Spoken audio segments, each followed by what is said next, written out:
যুগে ইরান দেশ পরিচালনার সিদ্ধান্ত নিচ্ছে সরকার জেনারেল আয়াতুল্লাহ খামেনির মৃত্যুর ইরানের রাজনৈতিক কাঠামোতে আমূল পরিবর্তন নিয়ে এসেছে।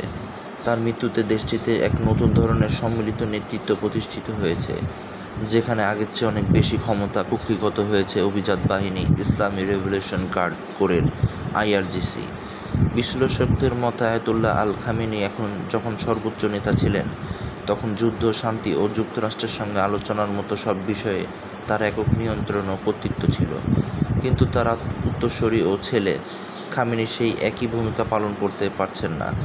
মার্কিন সংবাদ মাধ্যম নিউ ইয়র্ক টাইমসের একক প্রতিবেদনে এমন চিত্র উঠে এসেছে।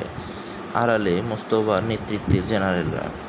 মার্চ মাসে নিযুক্ত হওয়ার পর থেকে মোস্তফা খামেনিকে জনসম্মুখে দেখা যায়নি, এমনকি তার কণ্ঠস্বরও শোনা যায়নি। রাজনৈতিক পর্যবেক্ষক ও ইরানের ভেতরের খবর রাখেন এমন ব্যক্তিদের মতে, বর্তমানে নিরাপত্তা, যুদ্ধ ও কূটনীতির মূল সিদ্ধান্তগুলো নিচ্ছে যুদ্ধে অভিজ্ঞ বিপ্লবী গার্ড কমান্ডাররা।